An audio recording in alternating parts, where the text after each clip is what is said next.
What's up, everybody? Today I'm going to make a different video. Today I want to specifically talk about a budget monitor. This particular monitor is what I've been using in the studio, and I think this would be the perfect studio edition for most people. It's affordable, coming in at just about $100. The screen is about 5.5 to 6 inches, depending on how you're measuring. You know, sometimes when you go diagonal, they could be a little bit shorter. It is an IPS display. So I'm talking about this Feelworld 5.5-inch monitor. Now this monitor is going to be an inexpensive monitor. I decided to switch it up. You know, I have several monitors. I have an Osee, I also have a Portkeys, and now this Feelworld monitor. So I wanted to kind of get back to my roots. I think a lot of people, especially when you're just starting out, we're looking for stuff that's budget friendly, stuff that's going to get the job done.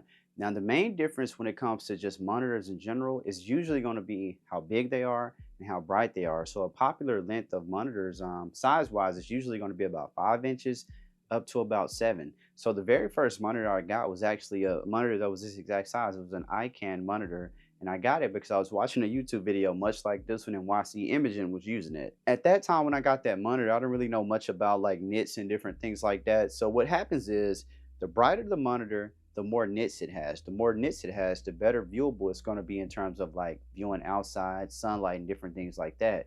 So with this particular monitor, it's right around 500 nits. It may be just a bit more. So with that right there, that's going to be the perfect brightness to really be used indoors. So you can use that in your studio. Maybe if you're doing a video or photo shooting, you're doing something inside, it's going to be perfect for that. It also has the swivel. So with it having the swivel, you can easily unloosen it, flip it over, and now you can look at it, you know, looking at the camera, or you can have somebody who's in front of the camera looking at it as well. So it is flexible there. Another thing that I like about the monitor is it does have a USB-C. As we all know, USB-C is pretty much here at this point. It's been here a couple years, but now it's on just about everything. So that's a big benefit right there. So that's a big benefit right there. Another big benefit is the fact that it has a full HDMI in and HDMI out. So you can run the HDMI into it, and then also run it out into a different source. So let's say you wanted to mix it up, or maybe you wanted to, you know, send it to a TV with a bigger cable, you could do that. Another cool thing is this thing is powered by NPF batteries, and they also include one NPF battery. The NPF that they include is a USB-C NPF, so you can just charge that up right with your USB-C or right with your iPhone cable actually. So the benefits, one of the benefits of a monitor like this is definitely it's going to be small, lightweight, and compact. This is something that does come with a traveling case, and it's something that's very easy to move around with. So it's something that you can easily toss in a bag, and you're not going to have to worry about it getting damaged or anything like that. A lot of people always wonder, do you need an external monitor? And honestly, it's just like I was saying when it came to the mat boxes, right? A monitor is something that you're going to eventually get, especially if you're doing videos. At some point in time, you're going to want to get the monitor. Not to say that you actually need it, but it does make the process 10 times easier. And as you get more into your journey of creating, you'll realize that the things that make it easier are the things that you want in your life, because it's going to speed up your process and it's going to allow you to deliver and create way more content. All right, so one of the main questions that people are going to ask when it comes to looking at different monitors is going to be, what are the differences? So I have the Feelworld, the Osee, and the Portkeys. So all of these are very different on the price spectrum. The Feelworld is right about 100. The Osee goes anywhere from 3 to 5, and then the Portkeys anywhere from 7 to 8 generally. One of the biggest differences on these monitors is going to be the nits. So those monitors, by being more expensive, they are a lot brighter. So the Osee is going to be 3,000 nits, and the Portkeys is going to be 2,200 nits. So let's say you're working in direct sunlight, those monitors would be better. The thing that you're trading off is the price is going to get a lot more expensive. Aside from that, they're going to have certain features. So for example, the Osee and the Portkeys are both bigger monitors. So when the monitor is bigger, once you get to that 7-inch size, it's going to cost more. Some people like smaller, some people like bigger. I'm somebody that likes both.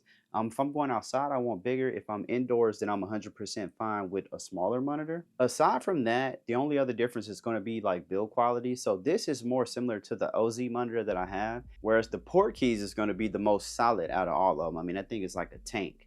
And not to mention, I've since added cages to both of those as well. But overall, I would say monitor is something that everybody needs. You know, monitors definitely allow you to see what you're doing, especially when you're doing things where that little 3-inch screen on the back of your camera just isn't usable. And that actually happens a lot, believe it or not. Also, lastly, I want to touch on one thing. Does budget friendly mean the product is bad?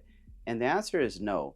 Budget friendly, all that means is that this is something that's going to be, most of the time, it's going to be a better value. And if you're like me, I wasn't someone who was always able to afford super expensive accessories. I literally worked my way up and got different things as I went. So when it comes to budget friendly, you can sometimes find great values in a lot of different products that will definitely enhance what you're looking to do. So budget friendly doesn't mean bad.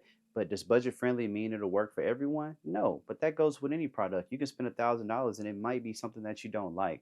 So never let seeing budget friendly actually discourage you from buying something. And sometimes people will be like, oh, if it's not expensive, it's not good. No, that's not true. I'm a true independent filmmaker, independent creator. I've been doing it my entire life. And what I can say is, it's not always true that you get what you pay for. You can literally find gems all the time.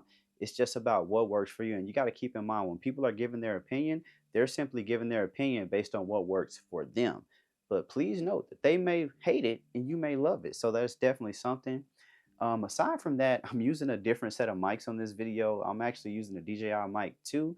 Now, if you know me, normally I like to have the mic right here, or I like to have the mic right here. So with that being said, let me know how the audio sounds on this video. I've been testing these mics for the last week or so, and I'm curious as to if you all like the quality, if you think it's overpriced, or whatever the case may be. This video is recorded on the DJI Mic 2, and also I tweaked the lighting right here. So hold on, let me show you this right here.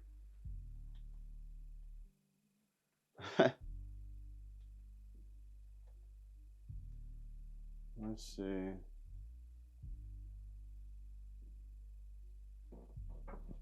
So I don't know if you all noticed that, but I'm just experimenting something different.